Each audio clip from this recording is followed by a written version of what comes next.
And we are live. And Cat's on the Discord, Cal's on the Discord. Today is May 5th. May the 4th was with you, and now it's May 5th. Cinco de Mayo. Cinco de Mayo, that's right. That reminds me, it's supposed to be a block party down the street from me. They say kid friendly, but I don't know. Anyway, so this is our weekly Win Soon show with Cal and all things Leo, myself, and Scaredy Cat here, asking the questions of the community, holding Cal's feet to the fire, because everybody's question is when, right? Yeah. When all the things, when number go up, when bonds, when well, let's start with when pHIVE. Living in this universe. So I should warn everybody. So we just spent like the last 40 minutes talking about stuff that we probably should have recorded, but it was game planning what we're going to talk about. That's what all it was. It was brainstorming. Sure, let's go with that. So we have a better AMA. Better AMA/route to because Cal, you had said that you wanted to hit on some interest rate stuff people have been asking you about, and I'm sure we'll get into all kinds of fun stuff. So announcements are live. Did we ever get Facebook working again? Yeah, Facebook's good. YouTube, we need more YouTube subscribers. So this is my weekly shill of the YouTube channel to go subscribe and give it some views and likes, so that we can get live streaming enabled on the new one. Did you ever get a response on the original channel? Nope, still waiting. People said it can take months, but you do usually get a response at some point. So hopefully one day we'll get that back. But in the meantime, we've got this one. So, yeah. So what's the latest, Cal? What are we? What's the update for this week? The update. We got a lot of updates, but we can start with the when that everybody's got on their mind, which is when pHIVE. So last night we were doing our final checks, deploying all the vaults for pHIVE, and then turns out we had basically a spending limit that we didn't mean to have in there. And I didn't notice until obviously a larger amount was used instead of our testing amounts. So it basically what it did is it prevented anyone from depositing more than like $200 in the pHIVE farm on PolyCUB. So the pHIVE-PolyCUB vault. And that's obviously an issue. So I basically just worked with the devs, and it only took a couple minutes to fix it, but the problem is the fix has to be deployed through the time lock. So that's a 24-hour delay. So pHIVE is now delayed in this universe until tomorrow around this time. So around this time tomorrow, which is roughly 11 a.m.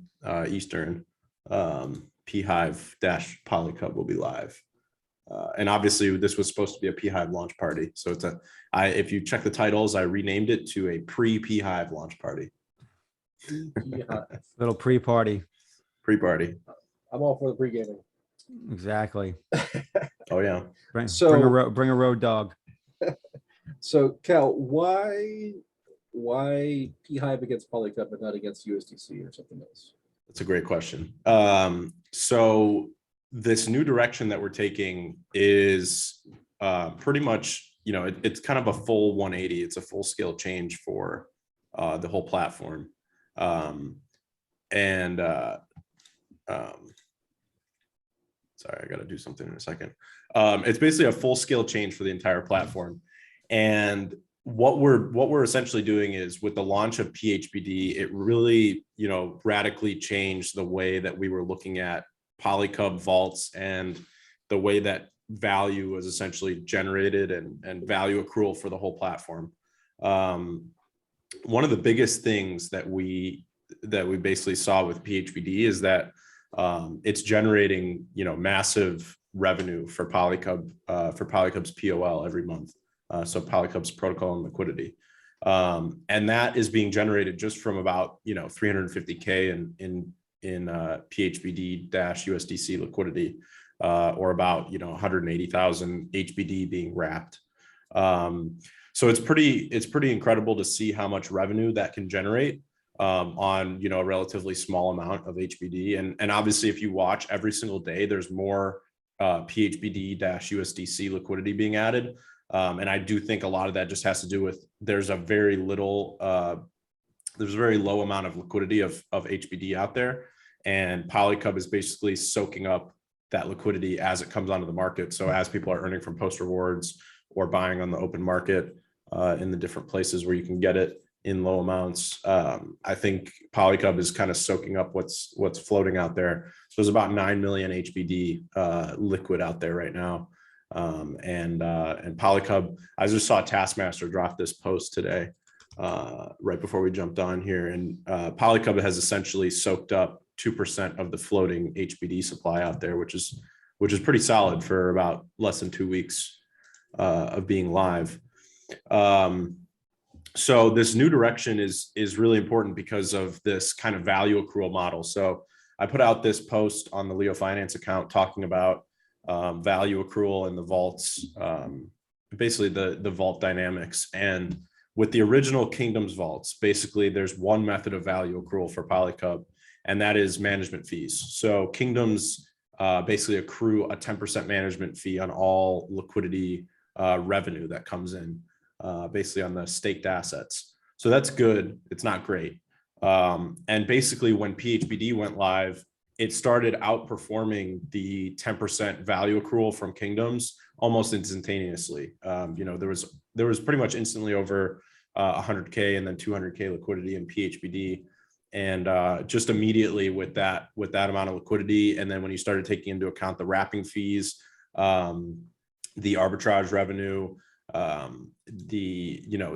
basically just, and then obviously if you projected out the future value of the HBD that's staked by the Oracle, you're looking at thousands of dollars per month in revenue from PHBD. And that revenue is obviously going straight into protocol and liquidity. So what that showed us is that PHBD outperformed all of the Kingdoms vaults, even though the Kingdoms vaults had millions of dollars in liquidity and PHBD had 200,000. So what that basically showed us is that Kingdoms accrue value in one method, and these new vaults that are like PHBD or pHIVE, basically accrue value in 5 different ways. So we actually added this to the PolyCUB docs yesterday. And there's a lot of updates going into the docs because now kind of everything's changing. This is like a full 180 in terms of how the platform worked. But value accrual, being the center of the way that PolyCUB works for, a sustainable future, is, when you look at Kingdoms, you've got that one method of value accrual, and then these V2 vaults that we're calling them, basically have these 5 methods of accruing value. And just to run through them real quick, that's the collateral that's held in the Oracle account. So in the case of PHBD, you've got HBD that's held in the Oracle account and it's staked on chain and earning 20%. So right now there's like 105,000 HBD staked. So it's earning, over $20,000 a year for PolyCUB's protocol liquidity. So that's the first one. Second one is wrapping and unwrapping. So there's 0.25% wrapping and unwrapping fee every time someone wraps HBD into PHBD or unwraps PHBD back into HBD.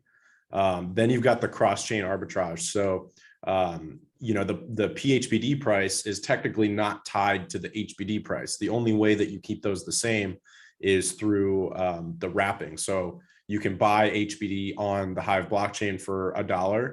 And then if PHBD is trading at $1.01, then that means you have a 1% arbitrage. So you can buy it on chain, wrap it, and then sell it. And that's been happening a lot. Actually, yesterday there was a $75,000 trading volume in PHBD. Someone bought it up to like $1.40. And then obviously people stepped in and started arbitraging it down. And obviously the PolyCUB protocol and liquidity was a big arbitrager in that. So it's basically earning in all these different methods. But that arbitrage revenue could be really huge. It just depends on obviously trading volume, which yesterday showed that trading volume can be pretty high. And then in terms of, so that's for PHBD. And then you've got that final one for PHBD is the governance. So with X PolyCUB, we just launched governance, and that basically means that anyone can vote on any proposal. And one of the core proposal types is going to be to generate and drive yield into different vaults. So essentially the yield is fixed for the whole platform. So there's like, just think of it like a rewards pool, like Hive. You've got this big rewards pool, and then governance basically can determine which vaults get what percentage of that rewards pool. And with those regular governance votes, if you're a HBD whale, or you're a Hive whale, or you're an SPS whale, or you're a Leo whale, you're going to want to drive more of that percentage yield into your vault over the other vaults that you might not be a participant in. So then you basically got, in this future where we've got 10 or 12 or 15 different vaults that have these wrap tokens in them, you've got these different communities kind of battling for governance, and that obviously drives up the need and utility for owning PolyCUB and staking it as X PolyCUB. So that's kind of like a utility mechanism that's created by this new V2 vault deployment. And then the fifth method of value accrual is not applicable to PHBD. So PHBD has 4, and then these new V2 vaults have 5. So things like pHIVE-PolyCUB.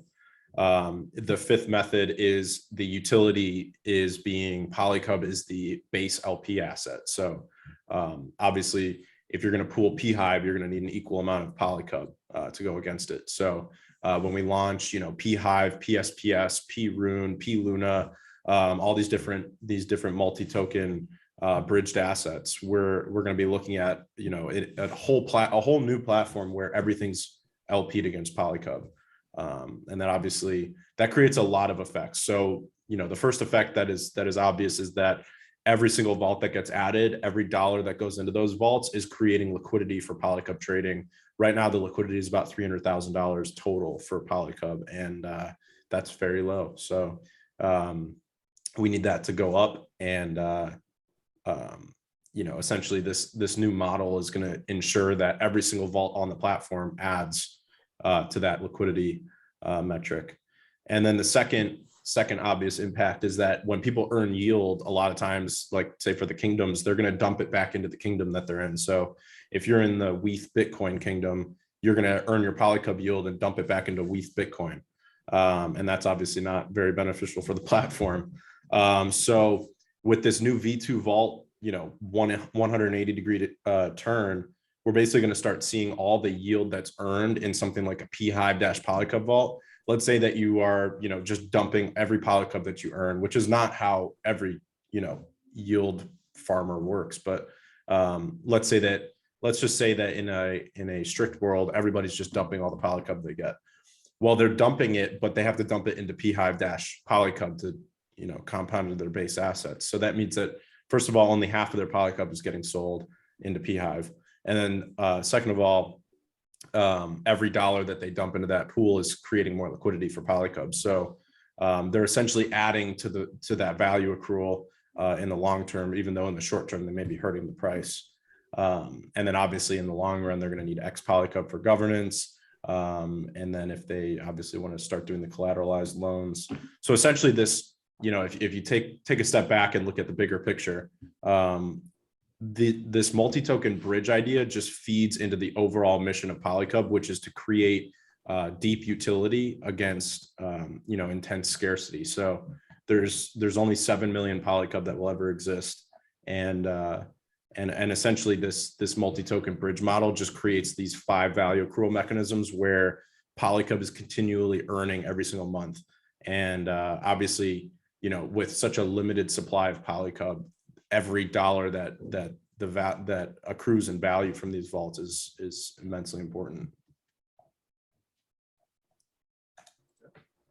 So are you planning on migrating all the current kingdoms into some kind of PolyCUB V2 vault? Yeah. So what you've seen so far is basically that we launched PHBD, and PHBD is going to be kind of our stablecoin vault going forward. So you're going to see the curve vault get actually phased out over time. And our goal is just going to be to phase that out, and then liquidity moves into PHBD-USDC because it obviously generates a lot more value than a kingdom does. And then after that, obviously you're going to see things like Bitcoin and that's pretty much it. I mean, it's really just Bitcoin that needs to be moved from kingdoms to farms, because everything else is like, you've got the Atra crypto pool and WETH DAI, WETH Bitcoin, and PolyCUB is already paired against USDC and it's paired against WETH. So, but really the key to this kind of change is that things are moving away from non-multi-token bridge assets. So things that aren't like PHBD or pHIVE.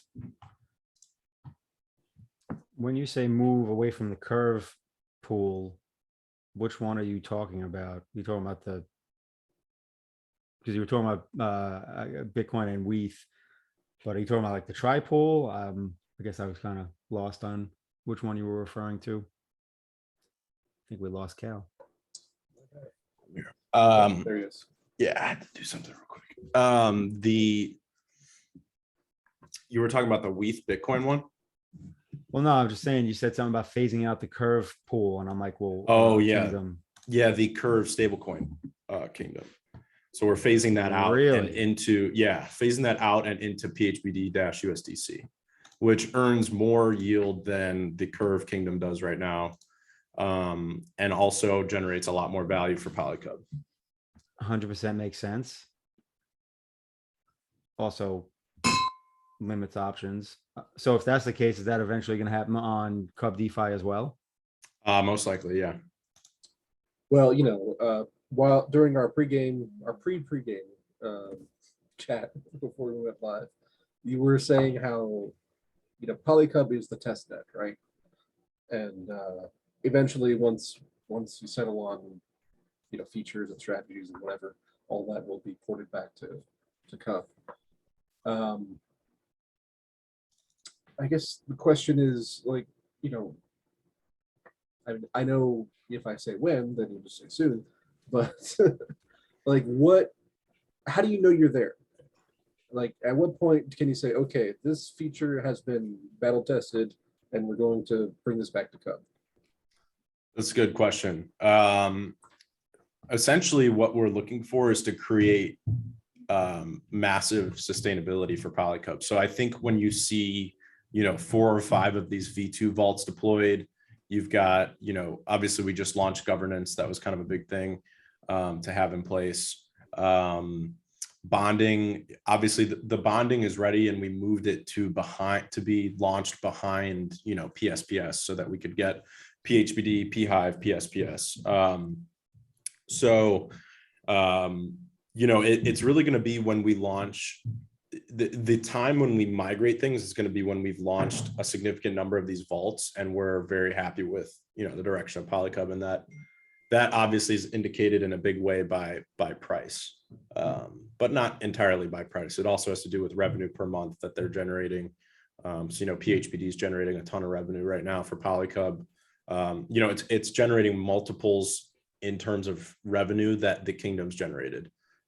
Even at the height of TVL and kingdoms, when it was like $6 or $7 million in there, PHBD is already outweighing that in multiples.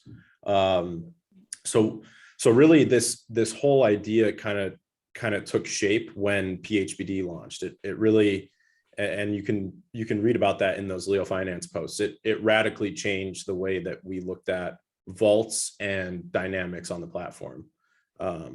Because it's the amount of revenue being generated by PHBD is just astonishing at the amount of liquidity that it has. So if you can imagine that there's 10 vaults like this, and they're all generating revenue, and then also they're all paired against PolyCUB, so they've got those 5 value accrual mechanisms. I think PolyCUB is going to look a lot different than it does right now.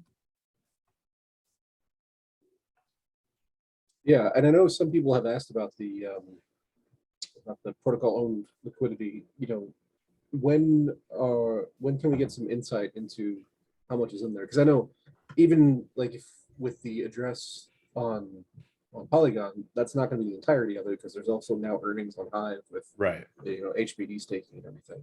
Right. So- So yeah, so we need to, basically we've got the protocol and liquidity page just for Polygon. So now we need to add in other chains. And obviously when we deploy P-Rune, that's going to be kind of a big moment where we've now stepped outside of just being Polygon, and because now we've got Hive as well. And now we're stepping into the arena of having, Thor chain involved. And then obviously when we do, P-Luna, we'll have, the Terra blockchain involved. So that's going to make that protocol own liquidity page a little bit more complex.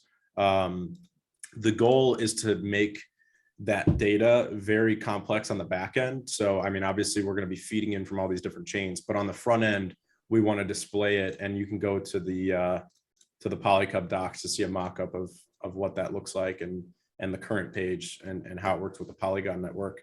The goal is to make that protocol and liquidity page as simple to read as possible. So you're just going to read it as, you've got this much room, you've got this much HBD, you've got this much, Bitcoin and Hive and SPS. So basically on the back end, it might look pretty complex in terms of what's being fed into that page. But then the page itself is going to be super simple, which is going to look almost identical to the one that we've got, kind of listed in the docs. And any ETA on that? Soon. Well, and so earlier Neil asked in terms of like, how do you know it's ready? And I think, that was obviously in terms of porting over to Cub, but like, as far as like the existing stable pools that are going to basically get decommissioned, it's just like, well, when do you know you're ready with that? Because my whole thing is obviously HBD liquidity, right? Or available HBD. So it's like, if someone has a large chunk of money sitting in the current stable curve kingdom, it's like, all right, great. Even if they say, I'll move all this to, the new HBD based stable pool, I still need to convert to all that HBD, which isn't available. Or is it waiting till there's enough liquidity, so to speak, to kind of service that transition? Sorry, say that one more time. So basically, when is it going to be waiting to get enough liquidity with the HBD stable pool before decommissioning the existing curve stable pool? Oh, I see what you're saying. Yeah, because like right now, like most people aren't gonna be able to, like if they say, all right, fine, I'll move all the funds to the PHBD stable pool, they're not gonna be able to because they can't get the HBD right now. Yeah.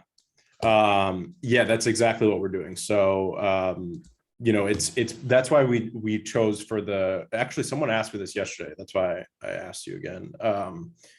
Basically the stablecoin kingdom, we could, like, someone asked, why don't you just phase it out? Why don't you just take all kingdoms and just cut them right now? And basically the reason for that is to have a phase out. So if you look at PHBD as the example, obviously, like you're saying, there's not enough liquidity where there's, $250,000 in the stablecoin kingdom. That $250,000 can't just move into PHBD right now. But, $1,000 a day or $5,000 a day can move into the PHBD farm. So with the phase out, we're basically dropping the APR on the kingdom and adding it to the farms. So what that's doing is it's basically incentivizing a slow exit of the kingdom and a slow entrance into the farm. And that's really the game plan for PHBD, and then also, pHIVE and everything else. Gotcha. So basically kind of let it happen organically until it gets to a point where it's like, all right, we're at a point where TVL and the curve stable is, marginal, and you can kind of just shut it down. Right. All right. So basically a slow burn. Yeah. Well, and see, the thing is, does it really matter what stablecoin you are in to earn yield? So it does matter to a degree, but essentially what we're saying is you could be earning yield in a kingdom that doesn't generate a lot of value for PolyCUB, which is just going to hurt PolyCUB in the long run. Or you could be, sitting in a stablecoin like PHBD-USDC, where you're still in a stablecoin. So obviously PHBD is always wrapped around $1. So you still have those stablecoin, features, but then you're you're actually supporting the PolyCUB ecosystem because PHBD is generating, value accrual through those 4 things that we talked about. So it's actually very obvious in the, in the post analysis of how PHBD has performed. But it wasn't as obvious, obviously at launch, where, a lot of people could say why even launch kingdoms at all. And I think with PHBD, it's just really reshaped the way that we looked at value accrual on the platform.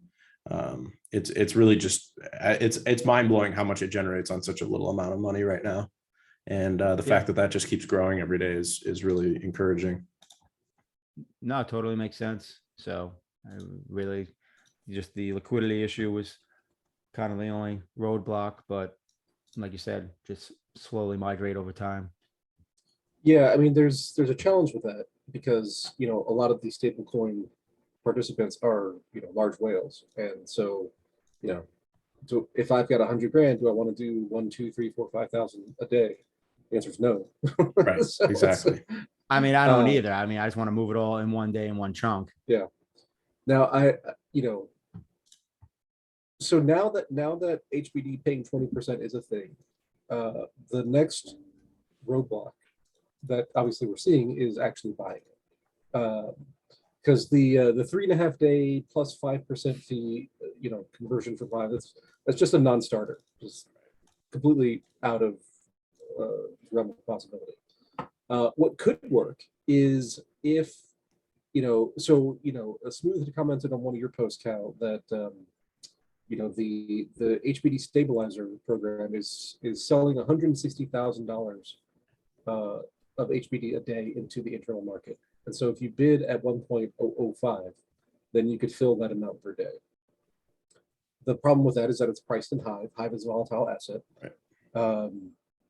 So it seems like there's a market need for an automated solution where I give you USDC or whatever, and then on the back end, every, I don't know how often the stabilizer actually sells, in 30 minutes, 60 minutes, whatever it is, it goes through and it converts that USDC into the right amount of Hive, and then it bids that Hive for the HBD.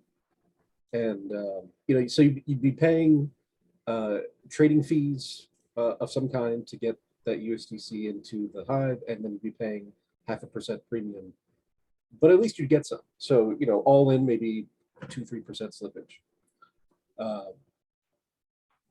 If that kind of service existed, I think that would be a pretty attractive tool, and that would help get over this liquidity catch-22 that we're in. Yeah, I mean, this liquidity issue is really, it's by adding the 20% HBD rate, it's really created a lot of potential value for the Hive ecosystem. Now the issue is both on-ramp and off-ramp liquidity. So right. So Jarvi has a good question here. The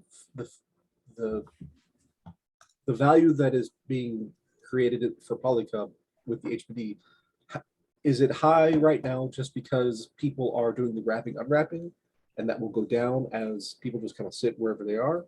Or is this an ongoing recurring revenue stream? Yeah, that's a good question. That's actually a really good question. So yeah, that basically, what he's saying is, since it just launched, a lot of people have wrapped HBD into PHBD, and that's created a lot of volume in terms of wrapping, initial wrapping. The thing is that's true, and you are seeing a lot more wrapping than potentially you will see, in the future. The other flip side to that is that by having a deep liquidity pool in PHBD, you're seeing a lot of people actually just buy PHBD and unwrap it onto Hive, which then obviously still creates that 0.25%. So like I'm looking right now, and someone 4 minutes ago bought 2,000 PHBD and then unwrapped it into 2,000 HBD. So that, that's an unwrapped transaction right there. So there's kind of that two-sided mechanism where there are plenty of people that are buying HBD or buying PHBD and then unwrapping for native HBD. Then on top of that, you've got you know, kind of two other core things. So with arbitrage, people need to wrap and unwrap to arbitrage. So you've got to buy it on Hive, or you've got to buy it on Polygon, and you have to either unwrap it or wrap it to do the arbitrage. So any dollar that is arbitraged with PHBD needs to go through the wrapping mechanism first. So that's another thing. The other thing is internal arbitrage volume. So you know, basically PolyCUB POL can arbitrage HBD and PHBD. So essentially all this arbitrage volume will lead to a lot of wrapping and unwrapping on its own. And then you've also just got the user base that's going to wrap and unwrap in perpetuity. So deepening that PHB, that's why there's so much focus on deepening that PHBD dash USDC pool.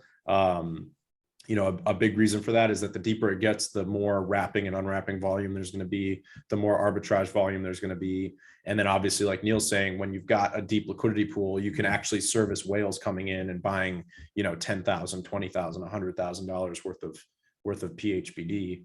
And then whether or not they wrap or unwrap that, or just provide liquidity back into PHBD dash USDC is obviously going to be up to them. And then you've also got the on-chain savings rate. So, you know, the Oracle's already collected 1,000 HBD from the on-chain rate. We got a question. What about security protocols on the HBD that is held on chain? Yeah, so that's a good question. So yeah, there was a post about it. I don't remember when that was, but essentially it uses the same protocols as PLEO, which is that there's a cold wallet and a hot wallet. So the hot wallet services, you know, immediate day-to-day transfers, and the cold wallet stores the rest of PHBD. And then the PHBD token can't be minted. So basically, at the start of PHBD, it mints a bunch of PHBD, and then the minting function is deleted. So then, obviously, you know, if let's just say the minting account was hacked, it wouldn't actually be able to do anything. And this is a hard lesson that we learned in Raptleo V1. So if anyone wants to go back and see how we developed these security measures, you can go back and read the 26-page white paper on Raptleo V1, which basically got hacked in exactly that way. The minting address was hacked, and then someone was able to mint trillions of WLEO. So our solution to that was to basically investigate exchanges and investigate the way that different, you know, large scale platforms solved for issues like that.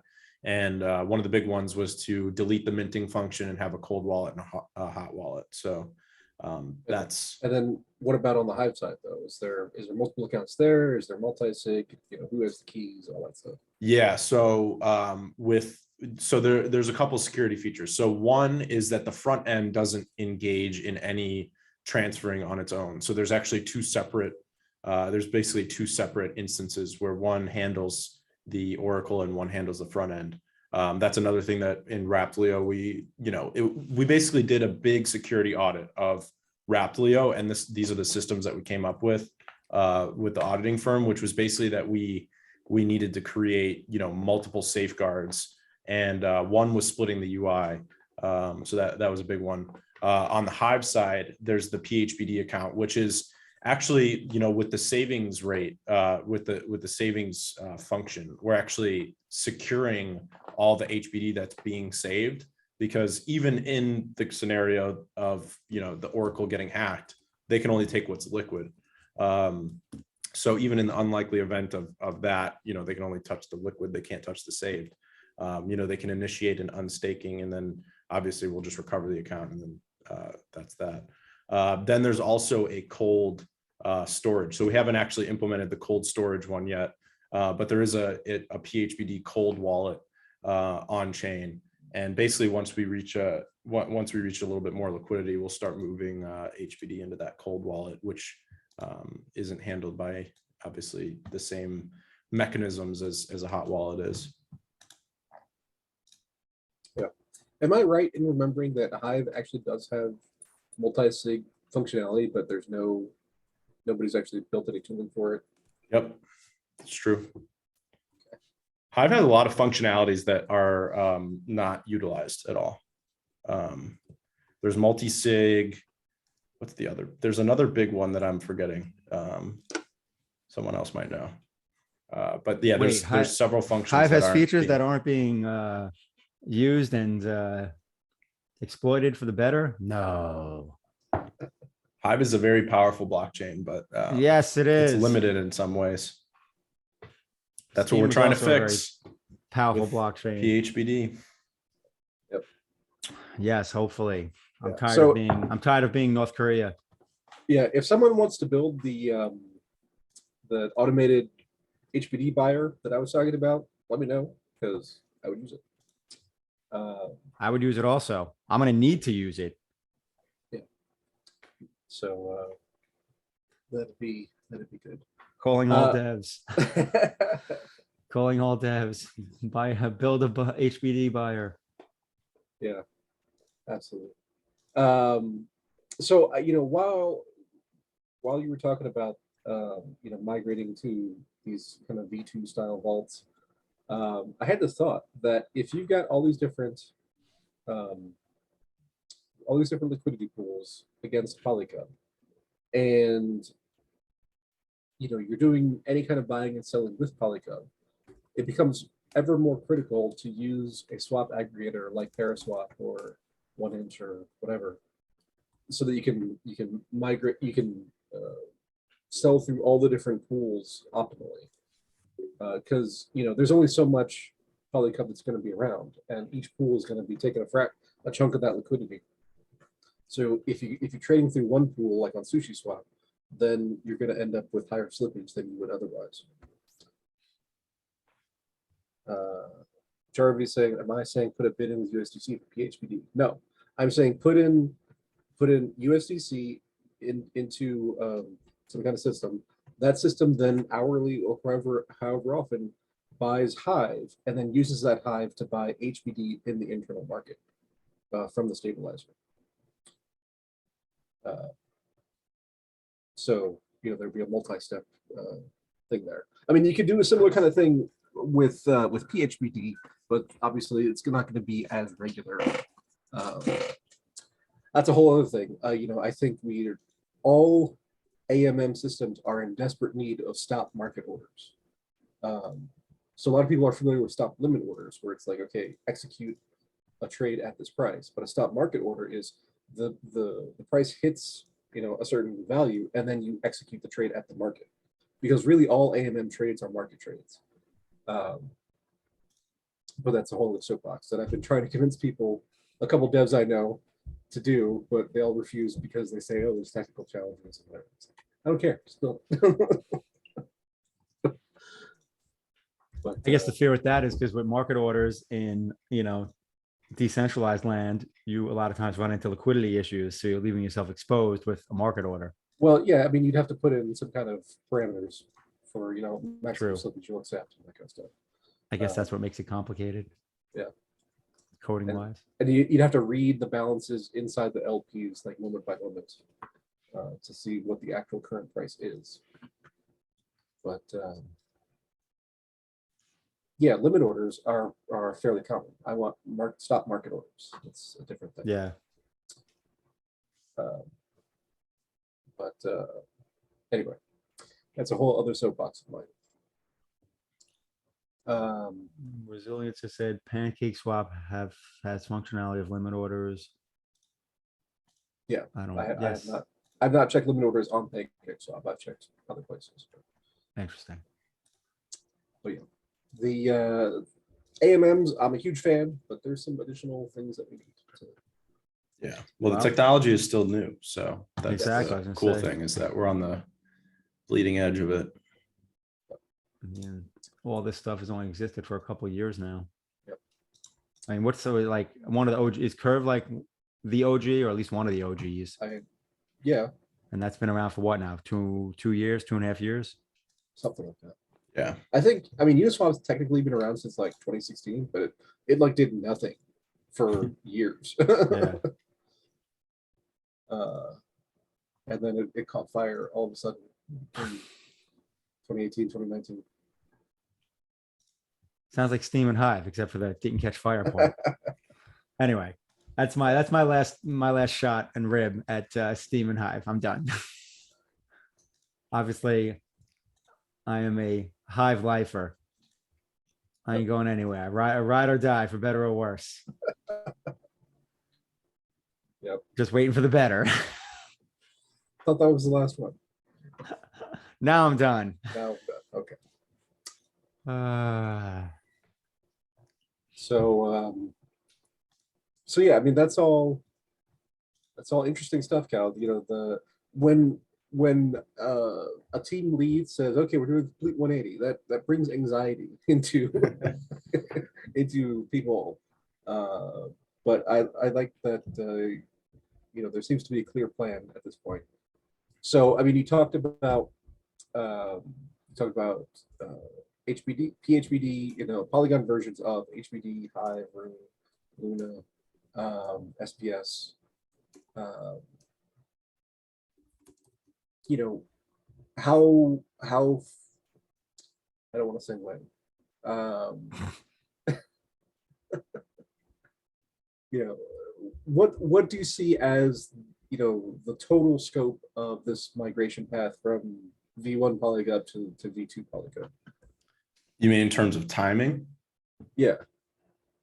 Are we talking a more sophisticated one? Well, are we talking, let's just say broad strokes, a year? Are we No. talking 6 months? Are we talking, you know, 4 weeks? You know, Yeah. What order of magnitude are we talking about? We're talking weeks, and we're talking about a constant rollout. So, you know, obviously PHBD was, you know, something like less than 2 weeks ago. pHIVE was supposed to be today, but obviously, you know, I had to move it till tomorrow.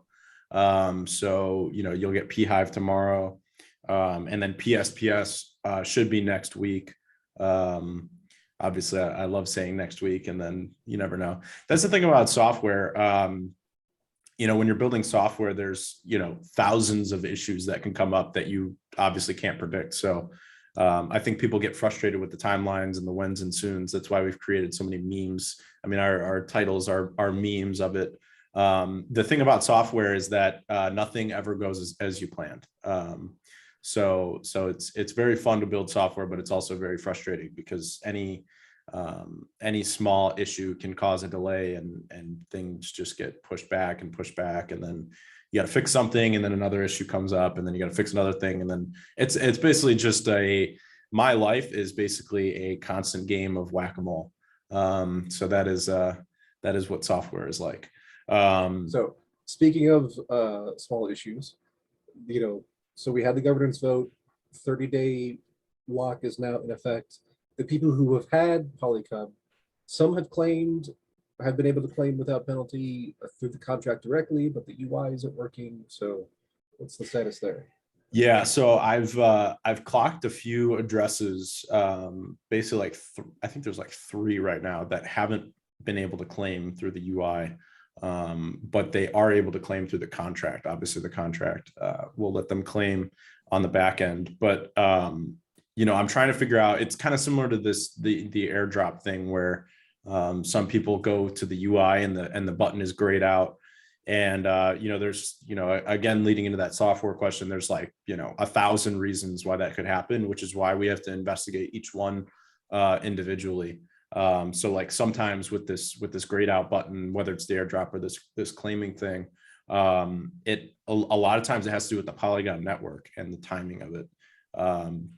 So like if you sit on the airdrop page, for example, like yesterday I claimed my airdrop on one account, and I opened the page and I literally sat on the page for like 20 minutes until the button was orange and I could claim it.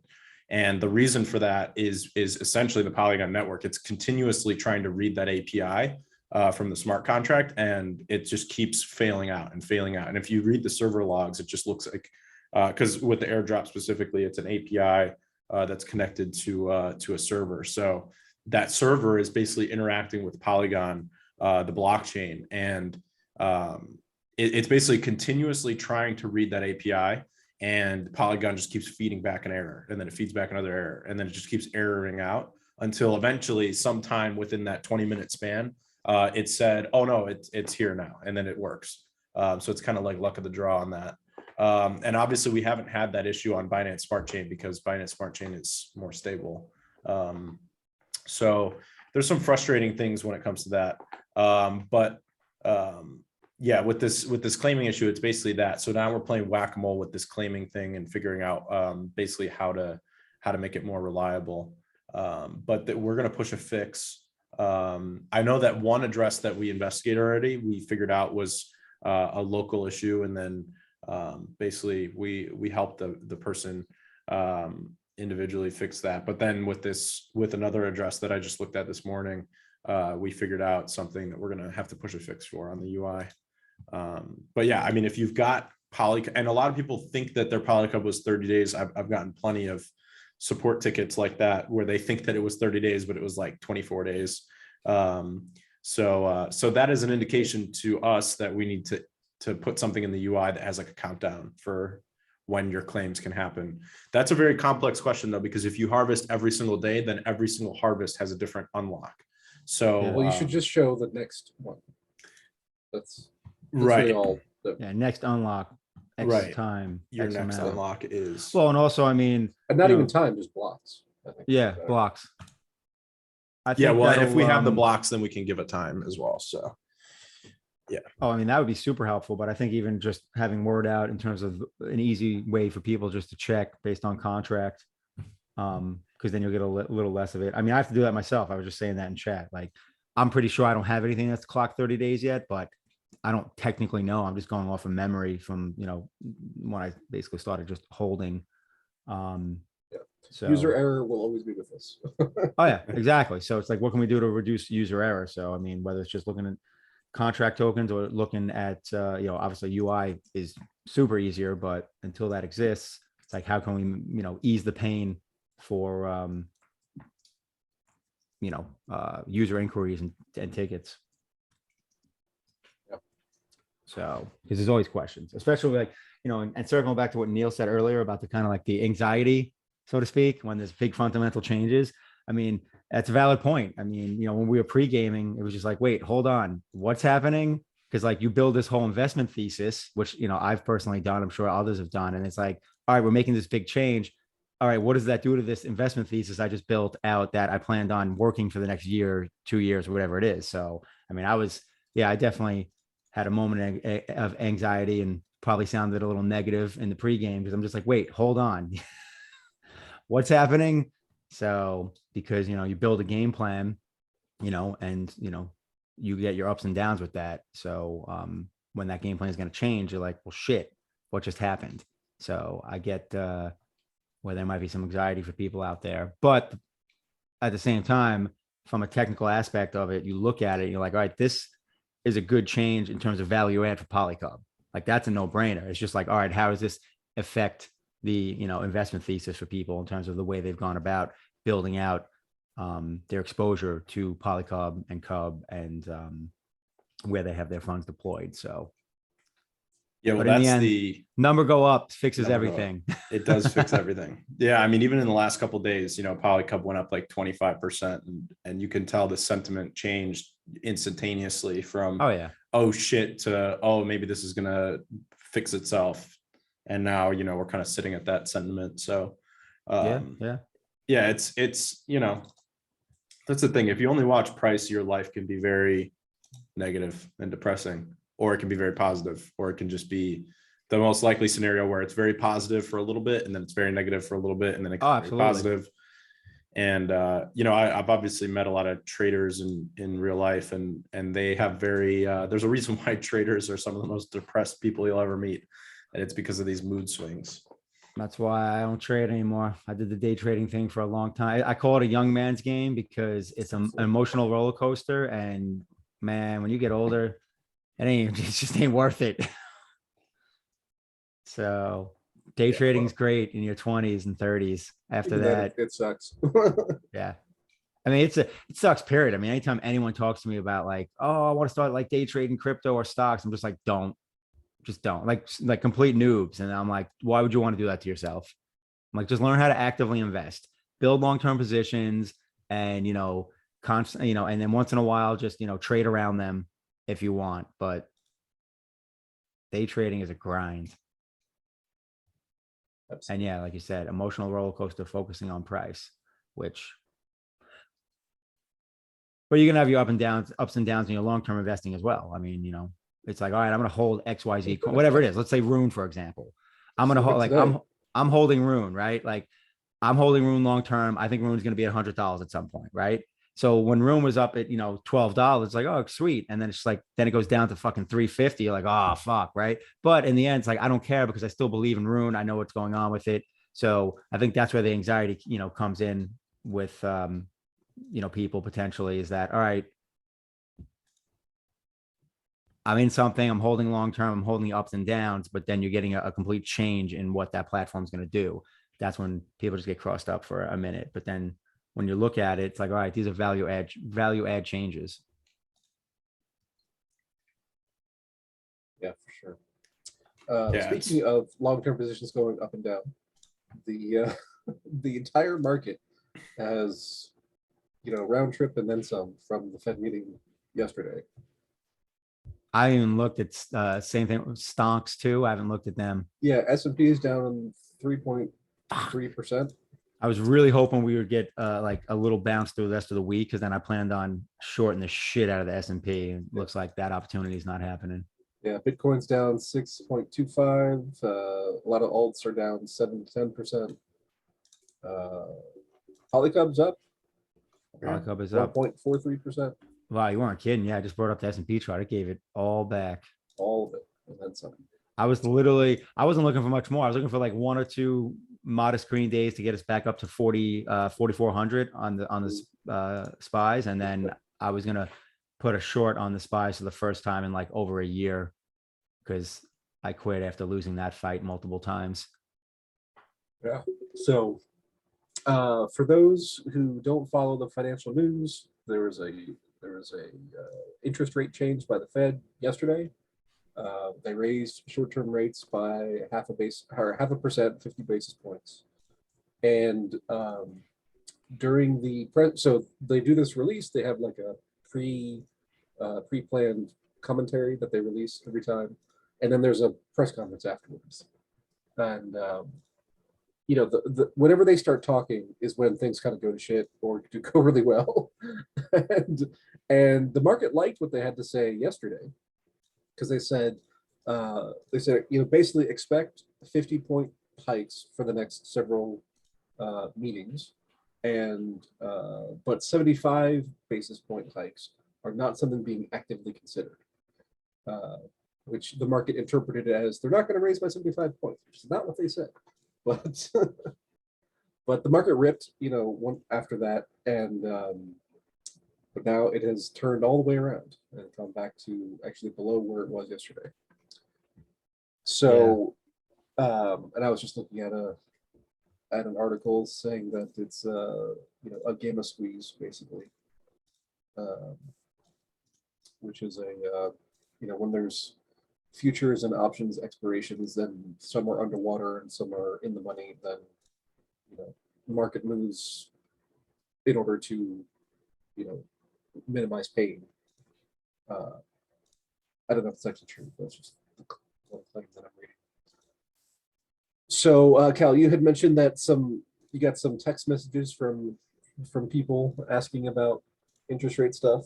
Yeah, it's most people, like their general question. I think there's something interesting happening in finance right now, which is everybody has started to pay attention, and we started seeing this with COVID, where everyone went home, and then stock market blew up, and trading blew up, and financial awareness really took off. So now people are paying attention, but there's still a lot of very basic questions out there, like what does it actually mean when interest rates are increased or decreased, or what is the Fed? I've gotten that question too. And it's funny because now people actually pay attention to what's happening in finance, and before it was a very nerdy subculture where people loosely paid attention to what happened, and they knew that when they went to get a car loan, it was suddenly more the interest rates were suddenly higher than they were, last year when they got a car loan. So, I got some questions asking, what does it mean when interest rates are increased, and how does that impact me? How does that impact, the biggest question that I think is on everybody's mind right now, which is inflation. And, I put out a tweet yesterday and I said, the Fed, inflation is transitory and won't last. Also the Fed, we are raising interest rates in our continuous battle against high inflation. So it is very funny to see all this stuff happen. And basically to have it all on the main stage now, where it used to happen in, stage left, or, just outside of the spotlight. No one really knew about it. And now everybody's talking about it. It's a mainstream conversation. So yeah, I do think it's beneficial to cover, basically, if I can ask you like a couple basic questions that they would ask, and let's see, if we can help them out. What is an interest rate hike? What does that mean? And how does it impact the average human being? I think the second part is easier to answer than the first. Makes things cost more. Right. Done. So Kat, you've been refinancing a property here the last little bit. Tell us about that. All right. So no, I refinanced the property a month. Well, at this point, it's a few weeks ago, but we had that rate locked in like in March, which thank God, because we caught it right. Like it went up a half point where I thought I was going to get it. So not the end of the world, but thank God we got it in, because as soon as that closed, about 2.5 weeks ago, I think it was, I had another deal come across my plate and we ended up making an offer on it, and I ran numbers and I'm like, all right, I know interest rates went up and I didn't get an exact quote. So I bumped it like a 75 to maybe a full point higher and ran my numbers. I'm like, all right, this is where I can offer because this is the type of return I'm looking for, blah, blah, blah. Anyway, I go to the lender to basically, start a loan process, lender I always use. And the rate was much, much higher. So basically, like mortgage rates in particular have jumped 2 full points over the last like 30 to 45 days, if not more than 2 points. So now, you're looking at mortgage rates, people for like primary homes, people getting mortgages, in basically the high threes, and mid threes, and now we're in the mid fives. I do non-traditional lenders for my investments, so I was in the mid fours. Now I'm looking at almost 7%, and that makes a difference because for a home buyer, your mortgage payment's higher now, right? So your cost is higher, so that means the amount of home you can afford actually becomes less, right? So that's not good for the housing market, because now all the people that are chasing these homes for, let's say, like $800,000 can now only afford a home for like $625,000. And I use that example just because I saw those numbers the other day, right? That's a pretty steep drop in purchasing power. Now, for someone like me that invests in real estate, I'm all about, all right, how much cash flow can I generate? So I made an offer on this property based on certain interest rates.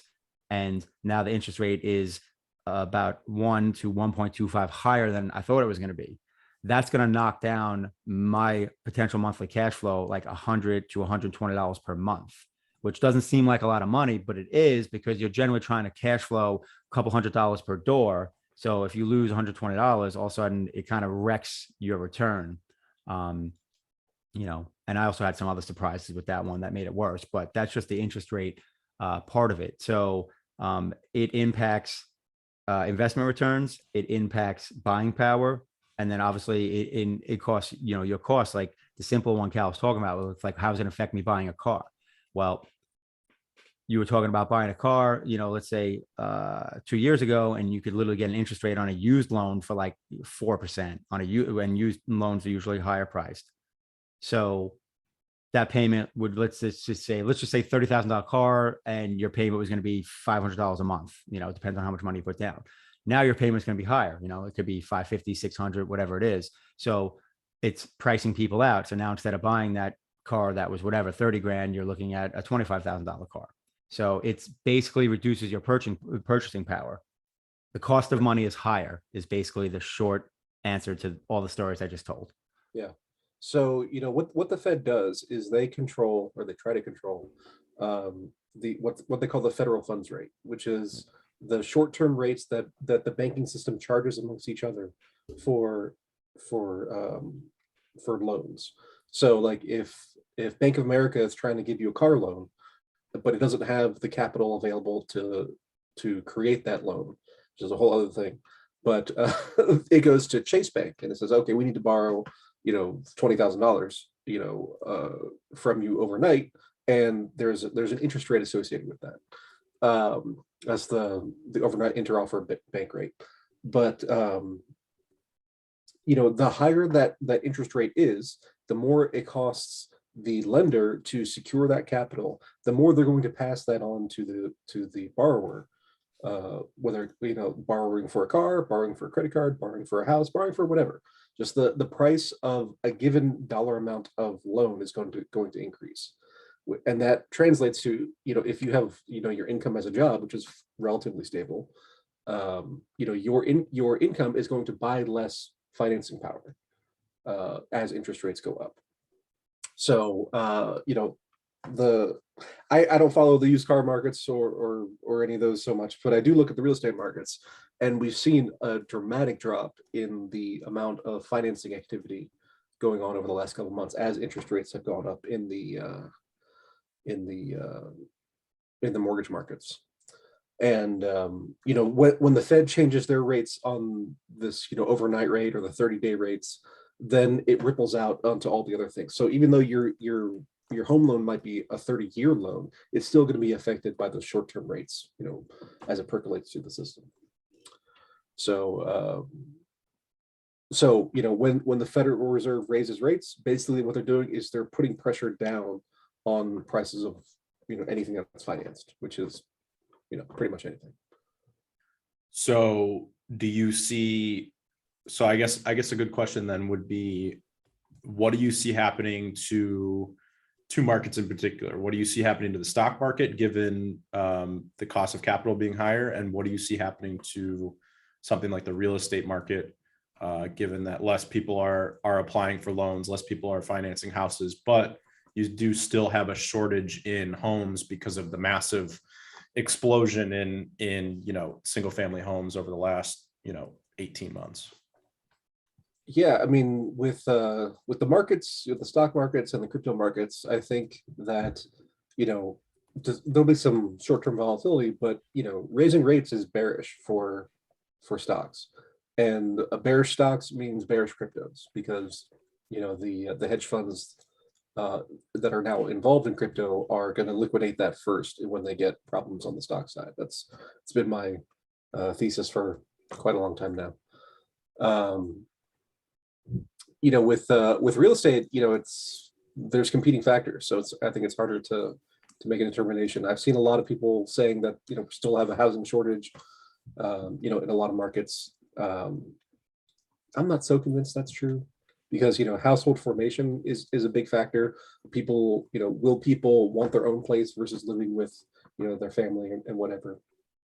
So it's definitely a complicated question for real estate, more so than I think for stocks. But Kat's the one who's more full-time in real estate than me. Yeah, but everything you're saying is on point. I mean, that's why me and Neil have been talking about this for a while, like joking around. We both believe that the Fed is going to basically raise rates this year. They've already started unwinding a lot of the QE, and then come probably fall this year when everything's getting wrecked, they're going to be like, sorry, we messed up. And they're going to probably start cutting again. Yep. And probably turn back on the money printer, only because they have to. In fact, Neil, I don't know if you saw this. There was a conversation going around on, I think I got it from Twitter. I think Mike had sent it to me, but they were talking about at what interest rate basically do things break. Mm-hmm. And that rate was lower every time. Like it showed 2002, 2008, 2018, and it was like 7.5%, 5.5%, and it was like 2.5% in 2018. Although in 2018, I don't think they needed to start cutting. I think Trump was just mad the stock market started going down and just bullied them into cutting again. I've seen that same chart. Yeah. Yeah. So, but that's my thing. It's just like, all right, what is that? What is that, interest rate now? Because let's just say 2.5 was legit last time, which I don't think it was. That means we're lower than 2.5 now because there's just way more debt out there. There's way more, so it's going to be interesting to see when things break, so to speak. Yeah, it's as more and more of the economy becomes financialized, which has been the pattern over the last 40 years, basically, things become more sensitive to the interest rate changes, and then those little changes in buying power, have magnified effects over time. So it's a problem, and so I recommend having Bitcoin and alternative crypto assets that are not directly in the banking system, even though they are affected by these other things because of the particular traders that are in the market. But it's not a direct relationship. And I think crypto comes out the other side of, a stagflationary environment that we're in, stronger and with more, public acceptance. Absolutely. And, But- when you talked about, kind of like financializing everything, that was something I was reading about the other day. And I actually talked about on the mastermind, how basically this easy money policy and, essentially ZERP, has not led to productivity gains. It's just led to the financialization of everything. And that, people are like, well, what does that mean? It means basically the rich got richer and the poor got poorer. And, examples of that is you look at large corporations. I mean, all these stock buybacks they've been doing for forever. All that is basically financialized. You know what I mean? It's just like they're getting money for practically 0%. Same thing with acquisitions. Like, look at this is going to happen regardless, but it was just that much easier. Like Facebook, basically, as an example, bought up every possible competitor that was a threat. And it was easy to do because they were basically getting money for practically free. Like they could borrow money practically for free. When your cost of money is that low, it gives you the ability to basically monopolize even more. Like it's just easier. Like it helps, those that already have it, it helps have more. And not so much for the other people. Yeah. Yeah. So, I mean, bottom line, I think what Kat had mentioned is right in that we'll get this hike, we'll get probably 2 or 3 more. And the markets will be in such pain by that point that they'll be screaming for inflation. And they'll say, we'll take the inflation, as long as the markets go up. And, there's only, I forget the number, but it's some small percentage of people who are actually invested in the markets in some form or fashion. But they're the people who have more influence. So they will eventually get their way. Yeah, it's gonna get ugly first, and then they'll turn the printing presses back on. Makes sense. So I've been looking at getting into short-term rentals recently, and I've been holding off just because I think the huge gains we've seen in real estate are going to turn around here soon. I could be wrong. Housing is complicated stuff, but the COVID gains we've seen, I think, are at least somewhat temporary. So do you imagine a drop in the overall real estate market? And if so, on a scale of 1 to, I saw this question somewhere, on a scale of 1 to 2008, how does that look to you? I don't think it'll be as bad as 2008. Lending standards have been better this time around. So people are not quite as over leveraged as they were at that point, but yeah, I think we'll see like an overall price decline of something. I don't know how much, but. Yeah, and you're right. I mean, the difference between now and 2008 is everyone was underwater in 2008. No one's underwater right now. And can that change? Yes, obviously, if we get a big price drop, but a lot of people, there's millions of people that did forbearance, right? That are behind their mortgage and are probably going to end up in foreclosure. But it's like, well, shit, I'm not going to get foreclosed on because I can sell this house for more than I owe on it. That wasn't the case back in 2008. Now, can that change quickly if we get a big price drop? Obviously, yes. But people have so much equity in their homes because of the way prices have risen over the last 12 years. And, the buying isn't. So my buddy, so obviously I got a lot of friends that do real estate. So my buddy showed me some data, and it showed single family homes, and it was in Massachusetts, and it showed volume of sales, right? And leading up to 2008, the volume of sales dropped. Like 2005 was the highest, then it was a little less than 6, a little less than 7, and then obviously, less than 8. So 2021 was the first decrease in volume compared to 2021. Every other year was pretty much up since like 2010, 2011 when we had the bottom. So that's why, like, for me, I'm like, all right, so I'm not even worried about next year. I think it's not going to be till 2024 where we actually see any kind of depression in real estate prices. And I think that's mainly going to be single family homes, because that's where all the glut became with the political legislation that, saved home buyers, so to speak, during COVID. But we still have a supply and demand issue. There's, not enough homes for the demand, which could change, obviously, because as interest rates go up, you have less demand, which we talked about earlier. That person trying to buy $800,000 house can now only, get a 6.25 house, and that ladders down. So someone that's trying to buy a $300,000 entry level house now can't afford that $300,000 entry level house and is going to continue to rent, which is why I think multifamily will actually be in better shape, because more people are going to continue to rent because they can no longer afford a home. So it's very interesting. But yeah, as far as the real estate market, obviously, I talk to my guys a lot about that. Opinions vary. Even though I'm usually the one that's calling the downturns and I'm like, good at seeing the short side, I've actually been more bullish, because when I look at history of inflation, real estate prices kind of stay in tune with it. So like when you look at inflation in like the late 70s, early 80s, that was out of control. Real estate prices actually were in tune with that over like that 7-8 year span. It wasn't exact every year, but over that 7-8 year span, it was almost identical, the amount that home prices went up relative to the amount of inflation. So I don't know if that's going to happen this time. I mean, obviously it kind of has, because inflation's crazy this year. Inflation's been crazy sooner than people actually really think, because, the CPI number is very manipulated and only includes certain things. So it makes sense that home prices were out of control last year. I mean, we saw a 20% year over year increase nationwide, and we saw, 29% in Florida, and, over 20% in several other desirable states, AKA the ones people are moving to. And then, states like New York only saw a 5% increase because everyone's leaving. Same thing, California didn't do as well as people would expect, because, everyone's, as much as San Francisco is still crazy, everyone's leaving. Everyone's going to Texas from California, going to Arizona, just like everyone from, the Northeast is going to Florida and going to, the Carolinas. But yeah, it should be interesting, but I'm actually not worried about prices for at least a year. Plus, also what I've noticed is every single time we get a top in real estate, it's not like the stock market where you're just going to turn and, and you can have these aggressive, turns and pullbacks. It's like a big ship turning.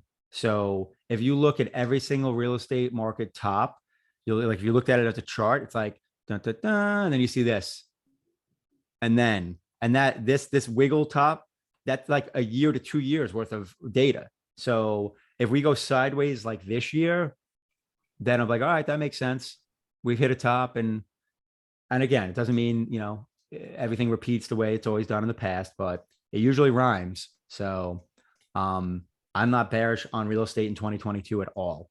I'll start considering that in 2023 with an outlook, maybe into 2024.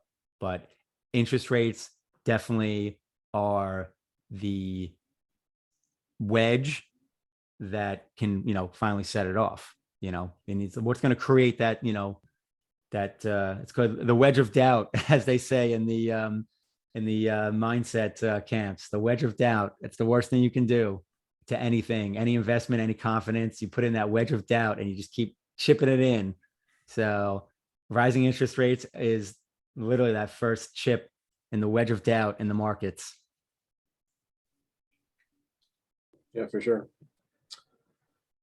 Yeah. So, would you be, with that outlook saying that, okay, over the next 2 years or whatever, we might be flat to down, would you be buying real estate? right now?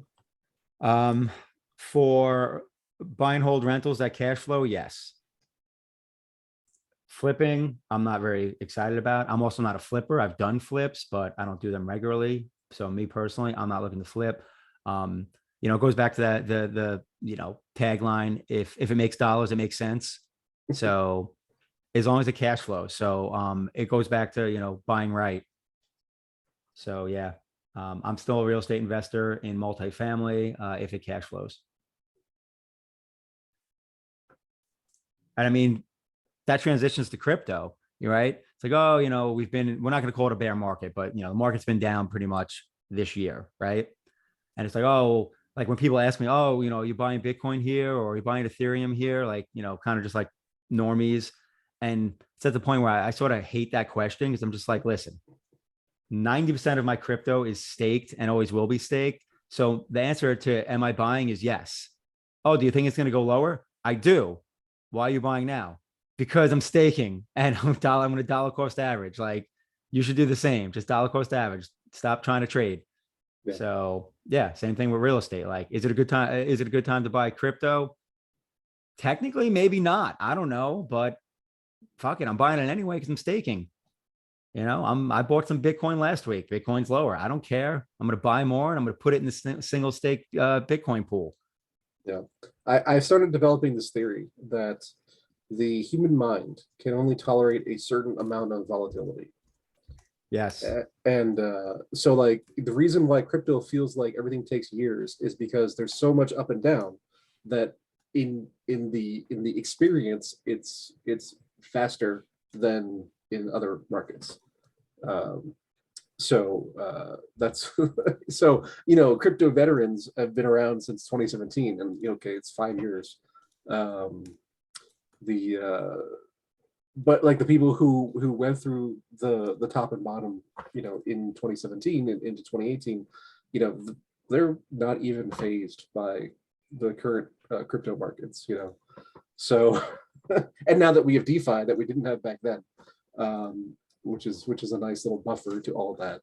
Oh, 100%. I mean, you're really correct with that. I mean, in 2018, it's just like I saw like a 70% drawdown in my portfolio, right? I rode the whole thing for better or worse. That was a whole nother story. I'm still mad that I rode down as much as I did, but I had in real life stuff distracting me too much. But, now it's like, all right, I can ride up, down, and sideways, but at least I'm earning yield this whole time. And it's like, and when things are at the lows, it's like, oh, sweet, I'm down. Wait, I'm kind of not because I offset almost all of it with yield. Yeah. Yeah, my single largest position is a try crypto on PolyCUB. And I love the try crypto pool because it's slightly more aggressive than just a Bitcoin stablecoin or an ETH stablecoin because you have Bitcoin, ETH, and a stablecoin. So it's 1/3 instead of 1/2 stable. But it on the downswings, it automatically buys because it's an LP. On the upswings, it automatically sells because it's an LP and generate yield all the time. So my LP balance grows, and it's just set it, forget it, automatically dollar cost averages over time. And I just love it. I should say that's my single largest position outside of markets. That's a good pool to be in. I don't have enough. I ended up jumping in it when you talked about it, whatever it was, a couple months ago. It's definitely not my largest. It's probably not even in the top 3, but I definitely got exposure to it because, like you said, it's like that perfect balance of like risk versus, some type of, hedge. Yeah. I've been thinking about something, which is to create a try, because I've been thinking about obviously this full 180 turn in PolyCUB and what we've thought was valuable and what we've realized now with PHBD that this new direction is going to be a lot more valuable for the platform. One thing I've been thinking a lot about is these kingdoms and the try crypto pool. So I haven't mentioned this anywhere, but it'd be interesting to see your reactions to. I've been thinking about a try crypto pool made up of PHBD, so that would be the stablecoin component, and then 2 others. So I think PolyCUB would be one. So then you've got PHBD as your stablecoin. Then you've got high growth, high risk, high yield, which is PolyCUB. And then you've got, one other crypto that we put in the multi-token bridge, which could be pHIVE or pLuna, pRune. So let's just say that it's PHBD, pRune, and PolyCUB. And what do you guys think of that as a different type of crypto pool? Because you've got PHBD stable coins, that's your USD. Then you've got pRune, which is your volatile but not crazy volatile. And then you've got your PolyCUB, which is high volatility, high yield. So I think a great idea would be governance vote. Yeah, you could do a Think governance about it. vote It's on like, what all right, should go like in there. we're gonna do, like, you could say, all right, we're gonna do a crypto. It's gonna be what'd you say? You said pHIVE or PHBD? It's gonna be PHBD. Is a stable. Yeah, PHBD is the stable, PolyCUB, and then be like, what should be the third? Put it up for a vote, and you can put like, pRune, whatever. Let's say pLuna, ETH, Bitcoin, whatever it is. Put up like whatever 4 or 5 options, or just even 3 options. That could be not a bad idea. Way to use the governance vote. I mean, that's obviously going to be much higher volatility than Curve's crypto. Right. So if you're looking for that kind of movement, that I can understand that being attractive. For me, I'm past the moon boy phase, so I'd probably just stick with my Bitcoin and my Ethereum kind of stuff. Well, and that crypto pool that that exists now, like, I'm a big fan of that, and I'm going to be leveraging that way more, obviously, with other funds once that gets going. So here's the thing. So in a normal yield farm, I would say, well, you're going to dilute my position because I'm already in there, and you're going to take my yield. But if we both vote for more yield to be assigned to it, then it's okay. Well, some of us have somewhat of a say in that still, and some of us may not. I can change. I can change. I swear I can change. Yeah. So, I actually converted most of my, for the listeners, because we talked about. Oh, I wasn't trying to blow up your spot. That's why I was being vague. I converted most of my ex-PolyCUB into PolyCUB WETH and put it into the LP, just because I like the dynamics there a little bit better at this point. That sounds like you're also bullish on ETH. I am bullish on ETH. I mean, coming into ETH 2.0 in Q3, allegedly. Okay. They should just start saying soon, because whenever they get asked. They should say soon. I've been hearing dates since 2017. But, yep. And yet we're still waiting. They have made steps. I'll give them credit for that. There are a couple incremental things. They've definitely made steps. Yeah. So I mean, they're doing something, but it's when the final product will be ready. I think there might be an opportunity to buy ETH, almost kind of like a stock split, where it's just like you get a run up and then a sell off after it happens. Because I think when that transition happens, it's gonna be somewhat of a hot mess. There's gonna be issues left and right, because it just when you make a transition that big, it doesn't matter. There always is. I mean, we see it even within the Cub universe. It's just like you can't anticipate all the bugs. You just can't.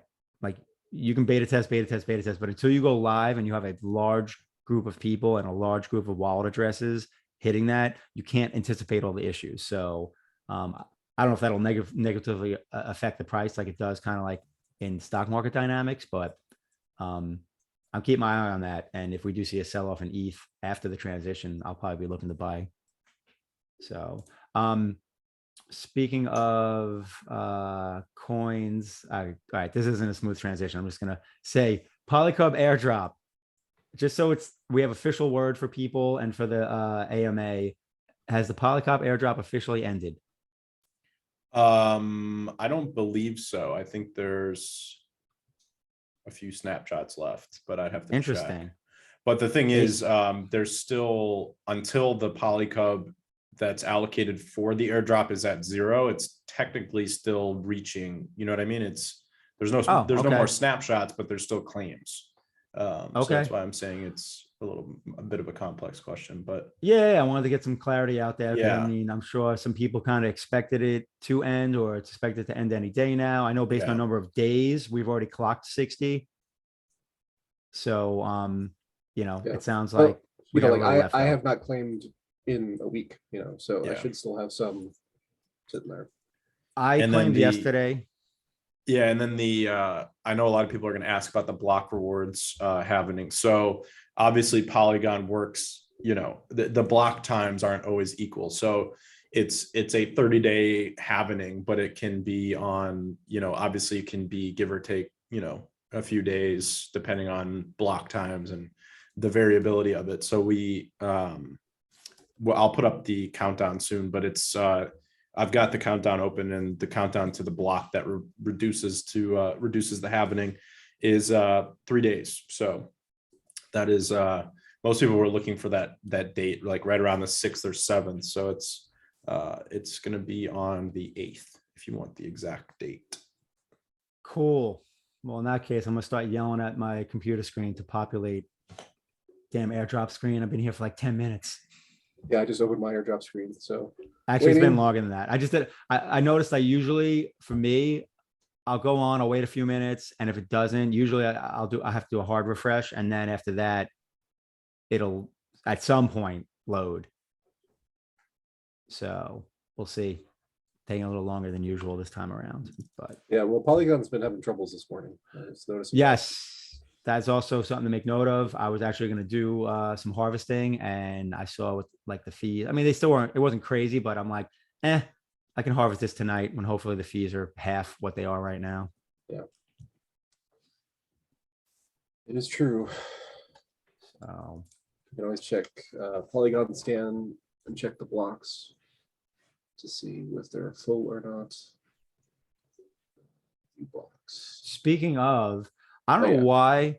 For me, like I'm so much better with BCS scan than I am with Polygon scan, which makes no sense because it's kind of practically the same thing.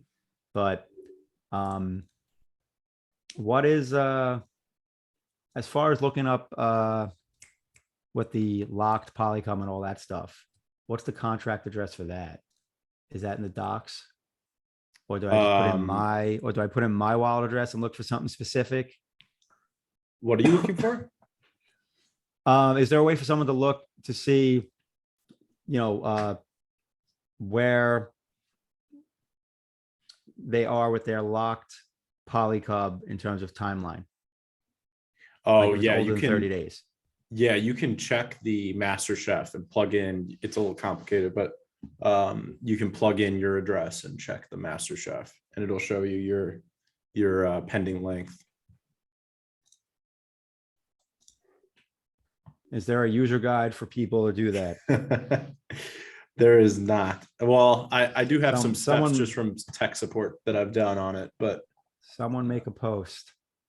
this is why we're trying to figure out a good solution for the UI to show you your pending length, because it is quite complex. Well, I mean, I guess, what may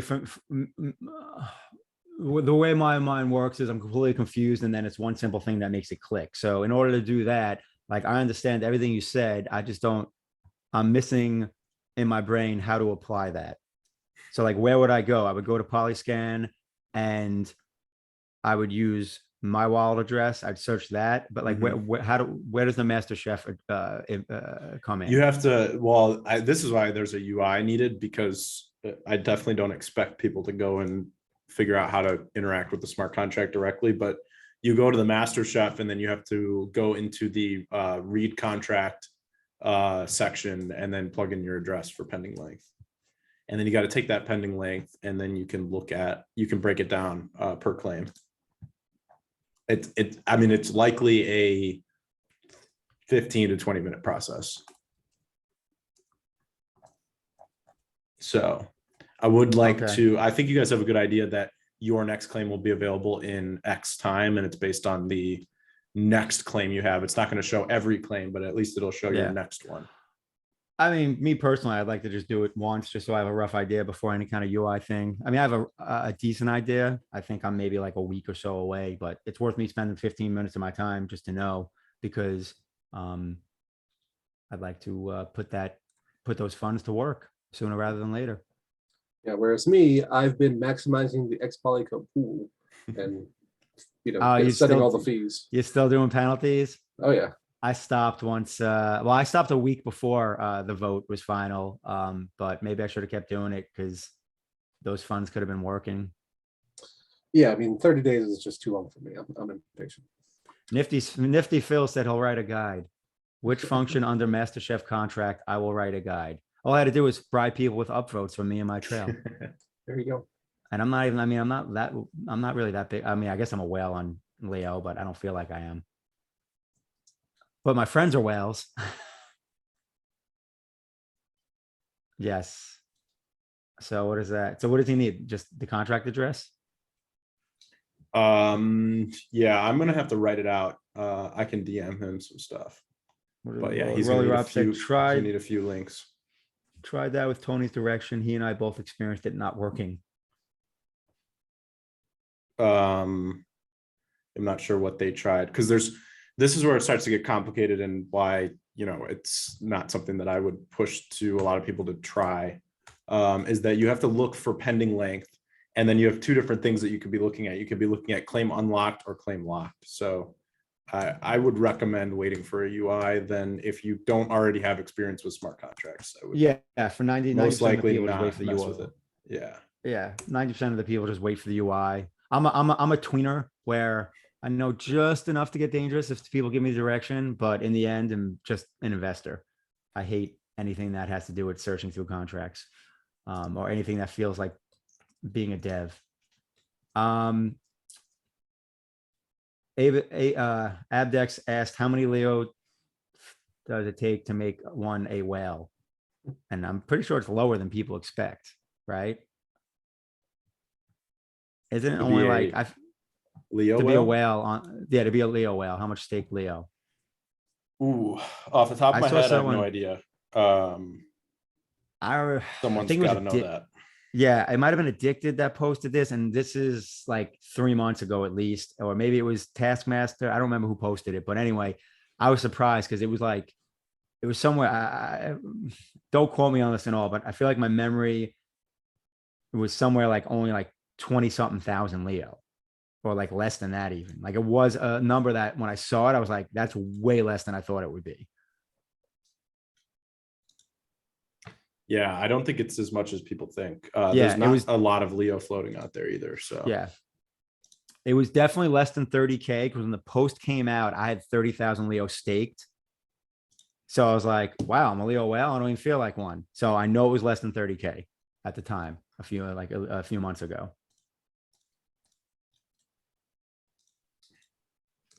I'm almost at my 50K Leo staked goal. And then once that's there, that'll stay idle and I'll start using some Leo funds into Poly and Cub again. Yeah, so I was just looking at the Leo tokenomics, 19% in the liquidity pools. So there's enough to buy if you want to buy some. Perfect. 53% staked. Yeah, I'll probably just end up wrapping Leo into P and B Leo and just adding them to those two pools because those are always good yield.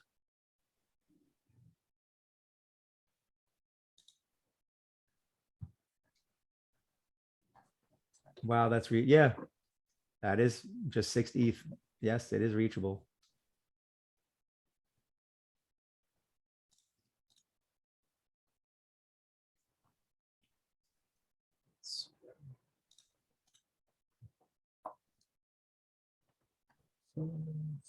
I like Neil earlier when you're talking about people can only handle so much what was it, volatility, you said? Yep. And you're so right. And also that level is different for different people. Sure. Like I know the amount of volatility I can handle is not as high as some, investor friends I have. Yeah, there's definitely different risk appetites, that's for sure. Oh yeah.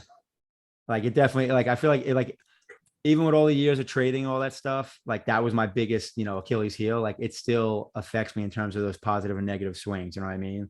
Like obviously, as much as I'm pretty much ride or die this whole ecosystem, with us being towards the lows. It's just like, fuck, like I feel broke, like everything sucks. Yep. Right. Some people just don't even get phased really much by it at all. Cause it's like, no, like that's doing its thing. And that's what I've invested. And I don't really care what the value is right now.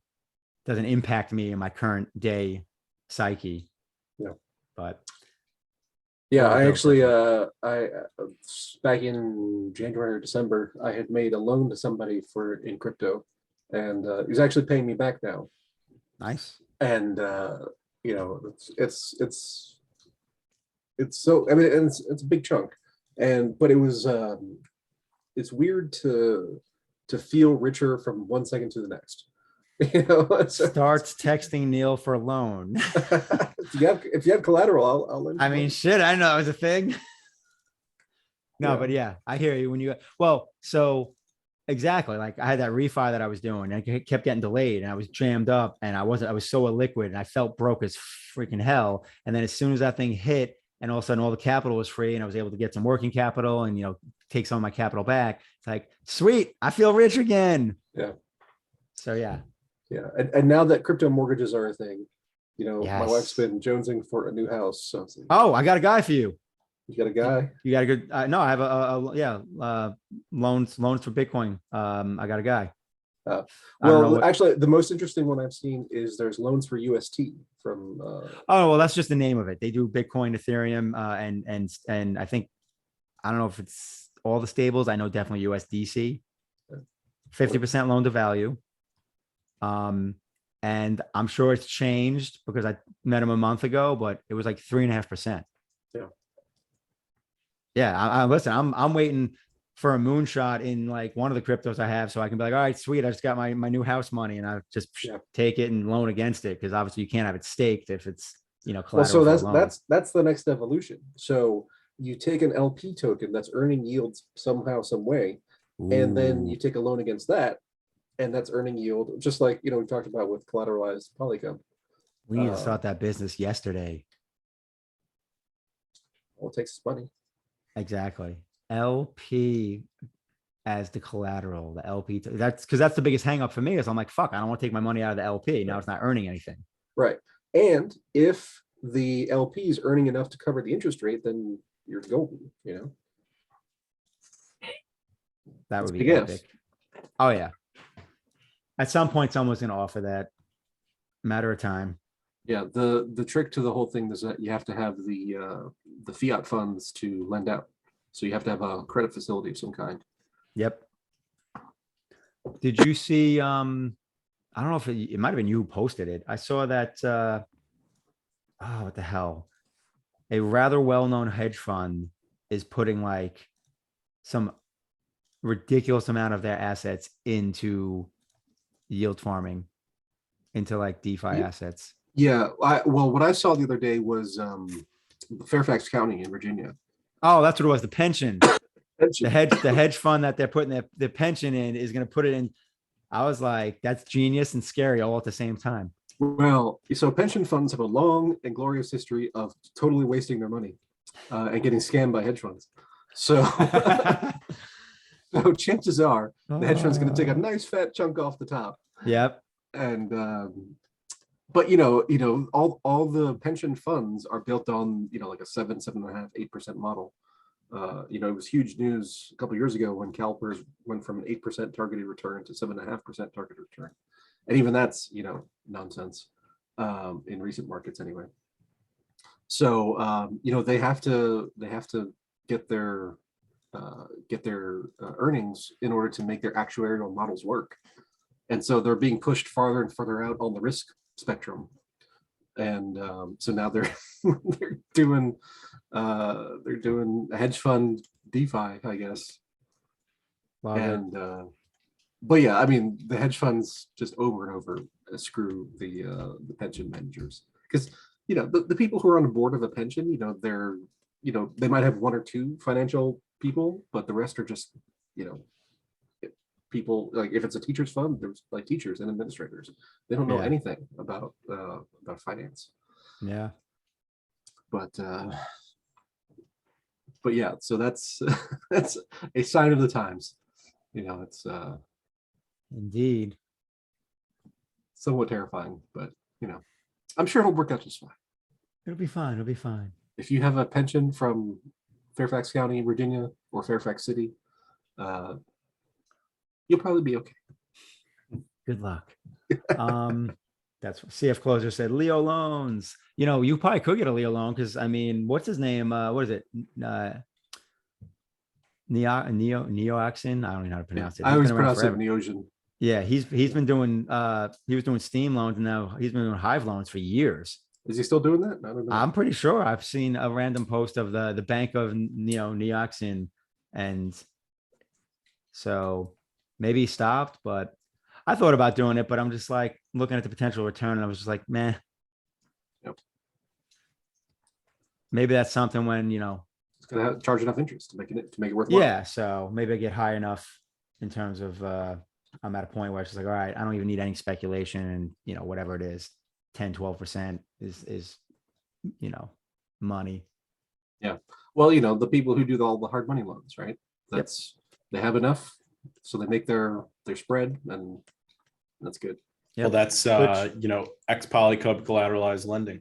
That's where it's at. I'm ready for ex PolyCUB lending yesterday. So as soon as that's live, I'm taking a loan. Yeah. Well, I think it's going to be cool when we start doing, you have the ex PolyCUB lending, and then you can also lend against LP positions like PHBD, USDC. That'd be huge because with ex Poly, you're taking on, I think that's going to be interesting too, because you're taking on, I think, much more liquidation risk because the price of that can swing, as we've seen.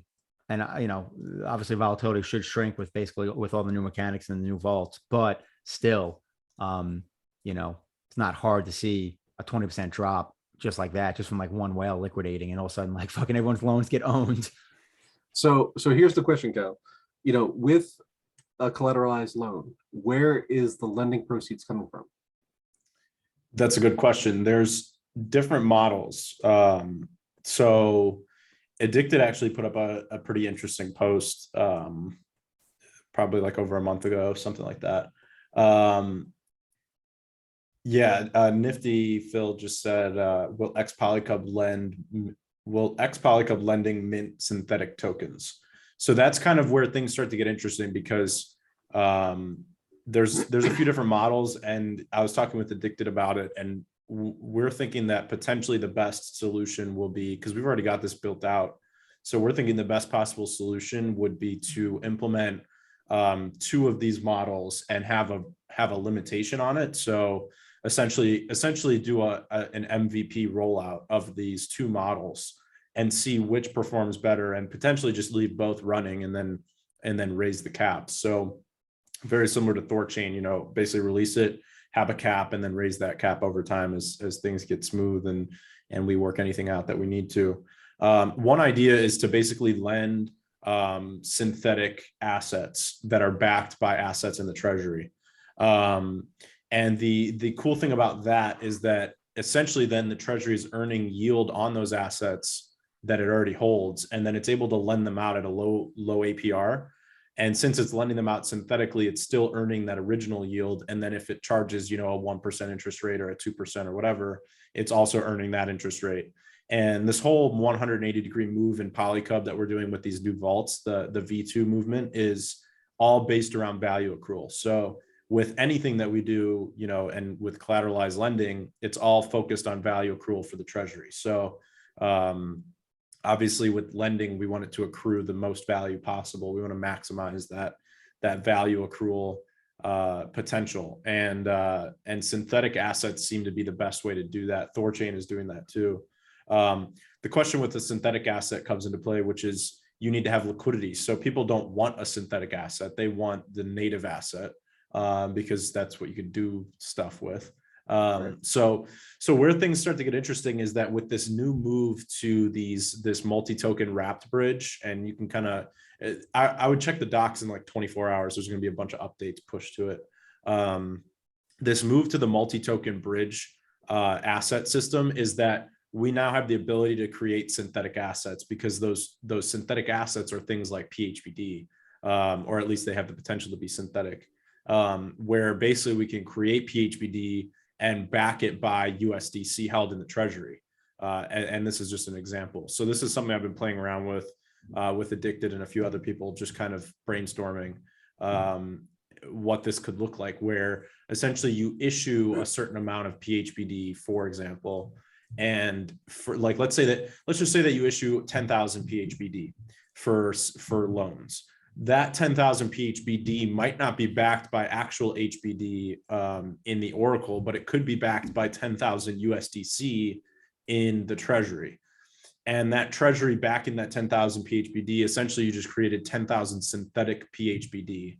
And since PHBD already has a liquidity pool, you don't need to have, you basically solve for that issue where there's no liquidity on synthetic assets. Like if we were to create SPHBD, then we need to create another liquidity pool that provides liquidity for SPHBD. If instead we create synthetic PHBD in the PHBD form that it's already in, and then back it by USDC in the treasury, now you've essentially created a synthetic token without creating a whole new token. And the key to that is making sure that the treasury has it backed significantly, and basically ensuring that. And then I was talking with Addicted, and he was saying the next issue to solve, because essentially if we solve that issue with synthetic asset lending, then the other issue to solve is when with liquidation risk. So let's say that PolyCUB starts to drop in price and everything's an ex-PolyCUB lending, and there's all this ex-PolyCUB collateral.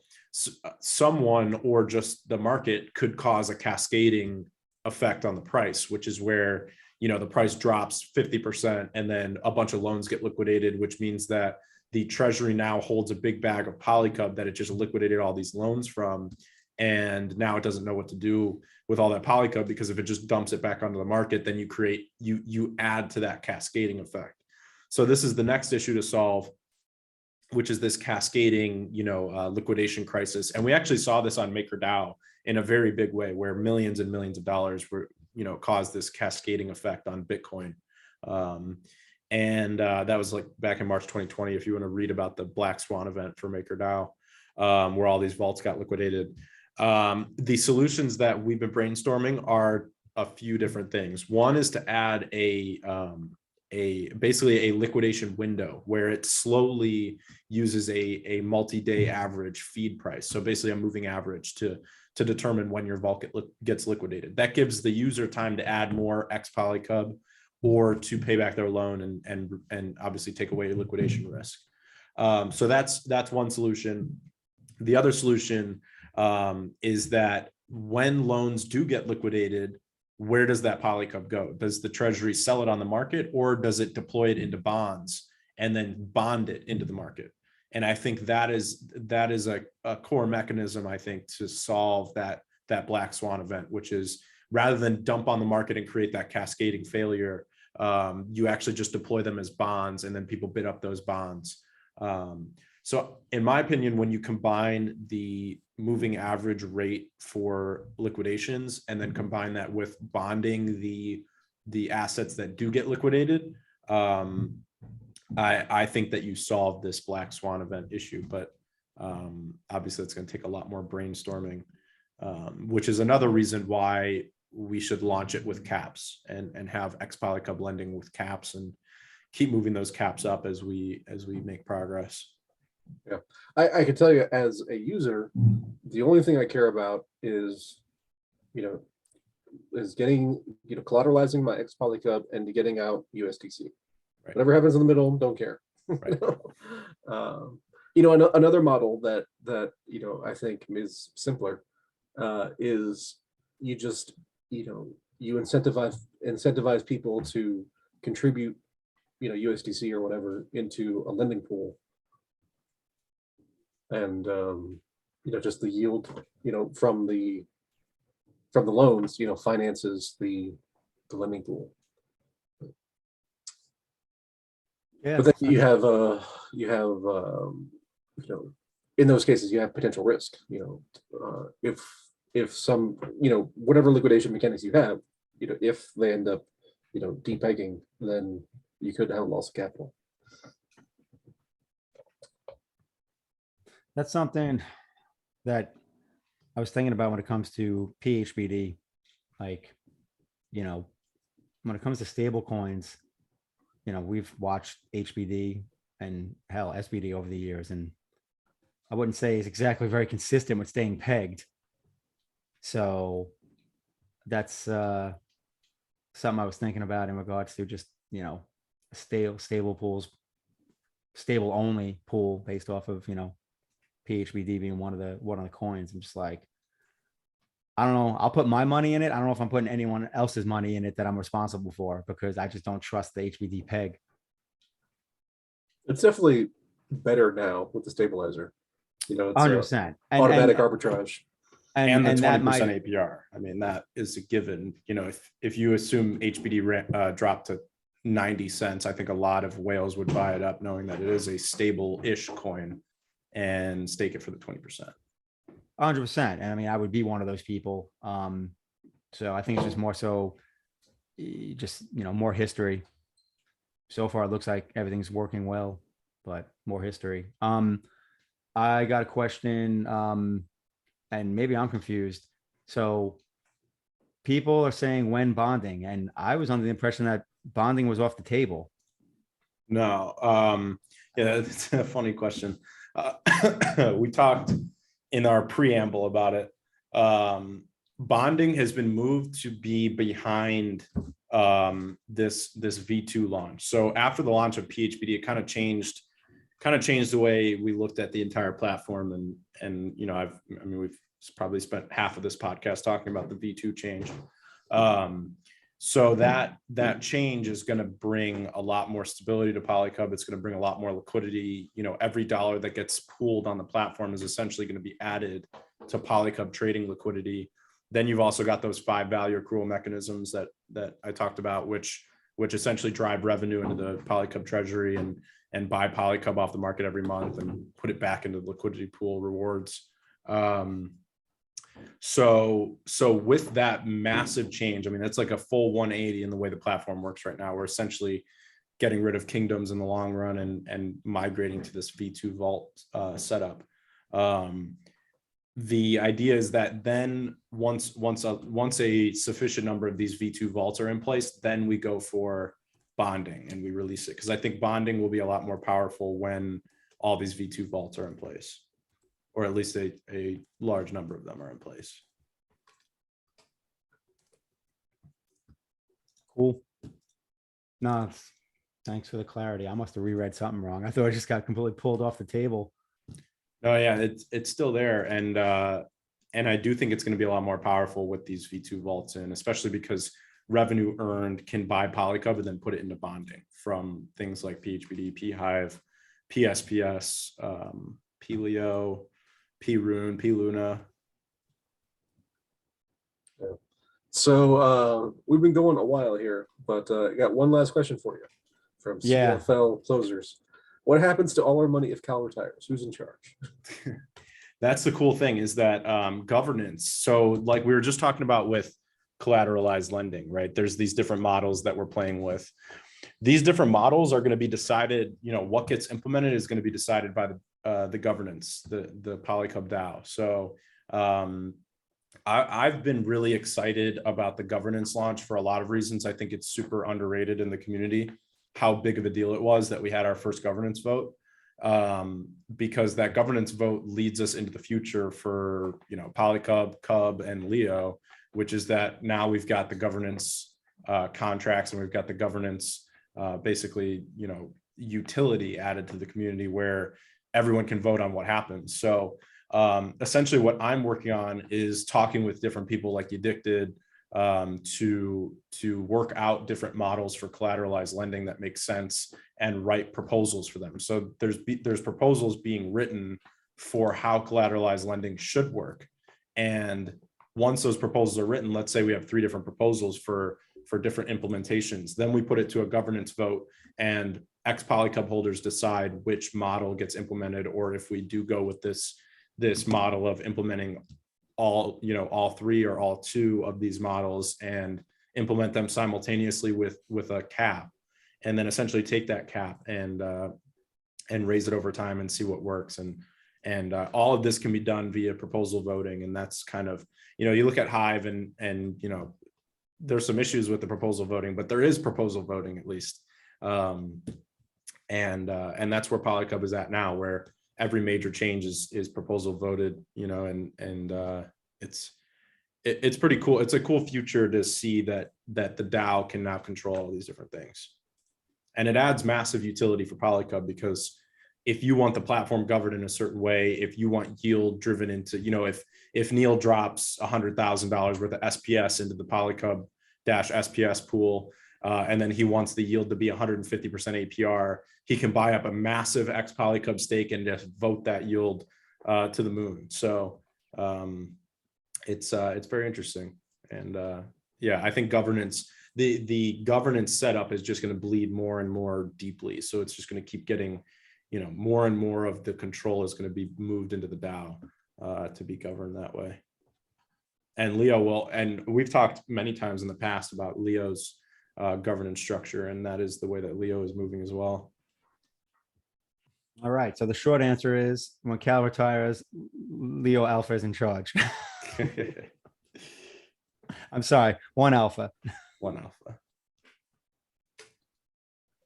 Cool. You guys got anything else you want to wrap up with? I got to bounce in a couple minutes here. Yeah, I think Phil is tomorrow.